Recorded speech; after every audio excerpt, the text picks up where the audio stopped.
Hello দর্শক, আসসালামু আলাইকুম। Welcome back to the channel Bangladeshi active মম।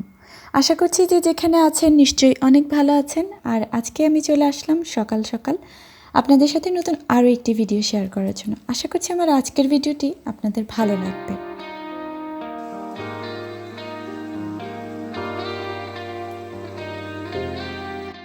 সকালের নাস্তার জন্য আজকে বানাচ্ছি আলু পুরি। আলু পুরি বানানোর জন্য আমি 3-4টা আলুকে আমি সেদ্ধ করে নিয়েছি। পরিমাণ মতো লবণ, 1 কোয়া রসুন, 1 চা চামচ জিরের গুঁড়া, 1 চা চামচ ধনিয়ার গুঁড়া এটা দিয়ে। আর তারপর এখানে রাঁধুনি মাংসর যে রেডিমেড মশলাটা, এখান থেকে 1 চা চামচ মশলা দিচ্ছি, 1/2 চা চামচ বিট লবণ দিয়ে এটাকে ভালো করে মেখে এক সাইডে রেখে দিচ্ছি।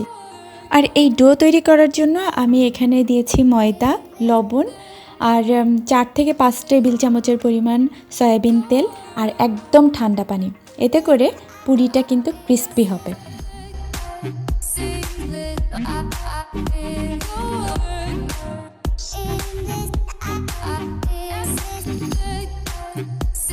15 মিনিট পর আসলাম পুরি বানানোর জন্য। আর দেখতেই পাচ্ছেন বেশ খানিকটা ময়দা দিয়ে একটা বল করে নিয়ে তার ভেতরে সেদ্ধ করা যে আলুটা সেটা দিয়ে আরও সুন্দর করে একটা বল করে নিলাম। খুব সুন্দর করে সিল করে নিলাম যেন আলুটা না বেরিয়ে আসে। আর এখন আলতো হাতে হালকা প্রেস করে আমি এগুলোকে বেলে নিচ্ছি। খুব বেশি প্রেস করলে আলুটা বেরিয়ে আসবে।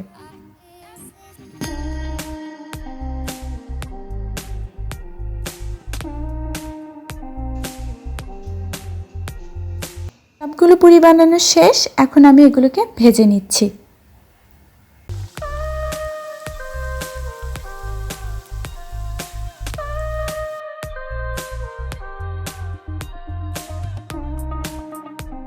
সবগুলো পুরি ভাজা শেষ। আর এখন আমার বাসার জন্য সকালের নাস্তায় যেটা সবথেকে ইম্পর্ট্যান্ট সেটা হলো চাটা বানিয়ে নিচ্ছি। আর আমি একটু বেশি করে চা বানিয়ে নিয়েছি, কারণ আমি আসলে একসাথে অনেক চা খেতে পারি না, অল্প অল্প করে একটু সময় পর পর চা খাই, তাই জন্যই একটু বেশি করে চা বানিয়ে নিলাম। সকালে চা বানানো শেষ আর ব্রেকফাস্ট একদম রেডি। এখন আমি টেবিলে সার্ভ করে দিচ্ছি। আমি এখানে পুরির সাথে খাওয়ার জন্য এখানে রায়তা করে নিয়েছি, জাস্ট টক দই দিয়ে রায়তা করে নিয়েছি। আর গরুর মাংস আলু দিয়ে রান্না করা ছিল, সেটাও একটু দিয়ে দিলাম। এই তো নাস্তা রেডি। এখন আমরা সবাই মিলে টেবিলে বসে খেয়ে নেব একসাথে। লকডাউনের কিন্তু এটা একটা ভালো দিক যে সবাই মিলে একসাথে অ্যাটলিস্ট মিলগুলো খাওয়া যায়। আমরা সবাই একসাথে বসে ব্রেকফাস্টটা করে নিয়েছি। আর এই যে আমার ছোট্ট বুড়িটা, সে রিসেন্টলি একা রুটি ছিঁড়ে খাওয়া শিখেছে, মাশাআল্লাহ। তো সেই একমাত্র বাকি আছে, সে এখন বসে বসে ব্রেকফাস্টটা খাচ্ছে।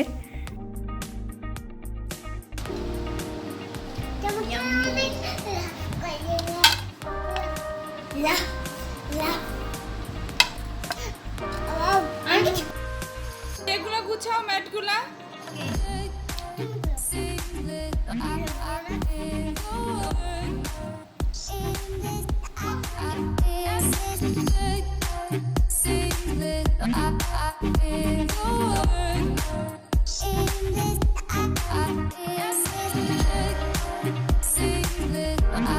এইদিকে সকালের ব্রেকফাস্টের পর আমি চলে এসেছি বেডরুমে।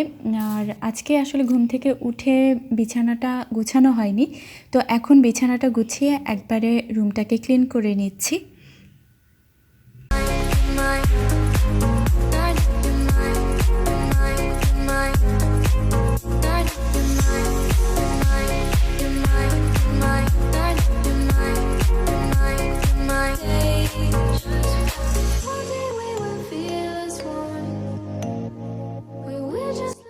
তো দেখা যায় যে কখনো কখনো ঘুম থেকে উঠেই বিছানাটা করে ফেলি, আবার কখনো কখনো ইচ্ছে না হলে ব্রেকফাস্টের পর বিছানাটা করি। তবে বিছানা যত তাড়াতাড়ি গোছানো যায় বাসা কিন্তু তত তাড়াতাড়ি ক্লিন হয়ে যায় আর কি। বিছানা গোছানোটা খুব ইম্পর্ট্যান্ট। আর আমার বেডরুমের এই কর্নারটা আমার খুব প্রিয়, এখানে বসে আমি একটু রিল্যাক্স করি। আর এই যে বাচ্চা ছোট থাকায় শিকার ভিতরে একটা বাটি দেখলেন, এখানে আমি আমার মোবাইলটা হোল্ড করে রাখি, চার্জের দেওয়া অবস্থায় হোল্ড করে রাখি।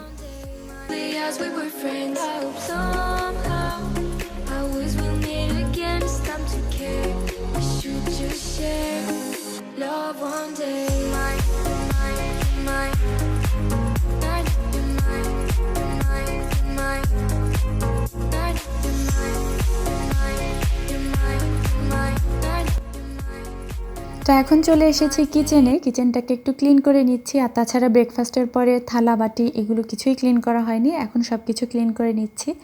আর চুলাটাও মুছে নিচ্ছি, কারণ আজকে আমার কোনো রান্না বান্না নেই। আমি আসলে প্রতিদিন রান্নাও করি না, প্রতিদিন রান্না করতে আমার ভালো লাগে না। আর আজকে যেহেতু মাংস রান্না করা আছে আর ডাল রান্না করা আছে, একটা ভর্তা করলেই হয়ে যাবে, এজন্যই আর রান্না টান্না কিছুই করছি না। সকালে যা যা ইউজ করেছি সেগুলো সব কিছু ধুয়ে জায়গায় রেখে দিচ্ছি। আর কিচেন থেকে শুরু করে সব কিছু একটু ক্লিন করে নিচ্ছি।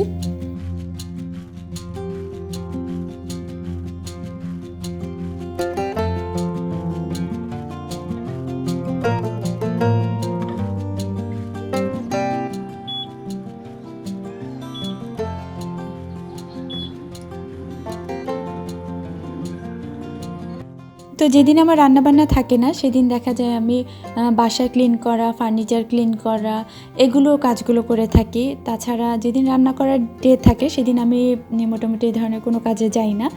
আর প্রতিদিন বললাম রান্না করতে ভালো লাগে না, আসলে প্রতিদিন এক কাজ করতে কারোরই ভালো লাগে না, মনোটোনাস হয়ে যায়, এই আর কি। এদিকে তো জুনাইরা বসে বসে ওর হোমওয়ার্ক করছে।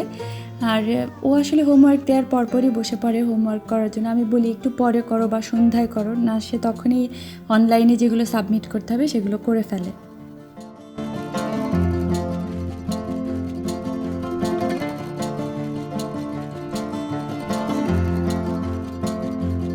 এদিকে আমার সব কাজ কর্ম সব কিছু শেষ, এখন ভাতটা বসিয়ে আগে ফ্রেশ হয়ে নেব।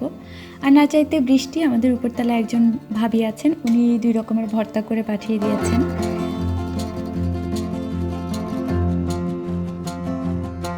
আজকে দুপুরে আমার বাচ্চাদের কারো ভাত খাওয়ার মুড নেই, তারা নাকি কাপকেক খাবে, পিৎজা খাবে, এগুলোই খাবে। তো কাপকেকটা জাহিন নিজেই তৈরি করছে, শুধু চুলাতে আমি বসিয়ে দিলাম।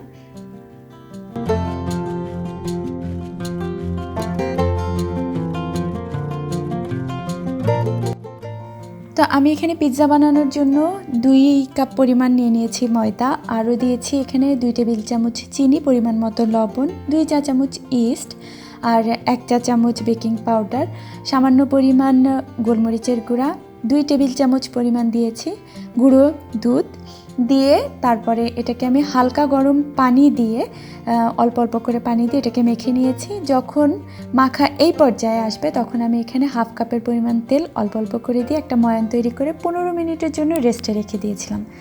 তো 15 মিনিট পরে আমি এটাকে বল বানিয়ে নিয়েছি। আর যে প্লেটটাতে দিয়ে আমি মাইক্রোওয়েভ ওভেনে বানাচ্ছি পিৎজাটা, তো সেটাতে আগে তেল ব্রাশ করে হাত দিয়ে ছোট ছোট করে রুটি করে নিলাম।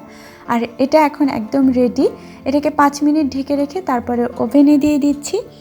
মিডিয়াম হাইতে 5 মিনিটের জন্য এটাকে আমি বেক করতে দিচ্ছি। এটা কিন্তু মাইক্রোওয়েভ ওভেনে। তো 5 মিনিট পর আমি রুটিগুলোকে বের করে নিয়েছি। রুটিগুলো পারফেক্টলি হয়ে গেছে। কেউ যদি রেফ্রিজারেটরে রাখতে চান তাহলে এগুলোকে ভেতরে পলিশিট দিয়ে দিয়ে ডিপে রেখে দিতে পারেন। আর যখন পিৎজা খেতে ইচ্ছে করবে তখন জাস্ট এরকম টপিং সব কিছু দিয়ে, মেয়োনিজ, চিলি সস, তারপর যার যেটা ইচ্ছে আর কি। আর আমি এখানে দিয়েছি চিকেন কিমা, সব কিছু দিয়ে ওপরে মোজারেলা চিজ দিয়ে আবারও ওভেনে দিয়ে দিচ্ছি। এটাকে ওভেনে দিচ্ছি আবারও সেই মিডিয়াম হাইতে ঠিক 10 মিনিটের জন্য। 10 মিনিট পর যদি দেখি যে পিৎজাটা হচ্ছে না বা হয়নি আর একটু সময় বাকি, তো আবারও মিডিয়াম হাইতে 5 মিনিটের জন্য দিয়ে বের করে নিলেই হয়ে যাবে এরকম পারফেক্ট পিৎজা। দেখে হয়তো বুঝতে পারছেন যে কতটা লোভনীয় হয়েছে এবং কতটা পারফেক্ট হয়েছে পিৎজাটা। পিৎজাটা কিন্তু আসলেই অনেক মজা হয়েছিল।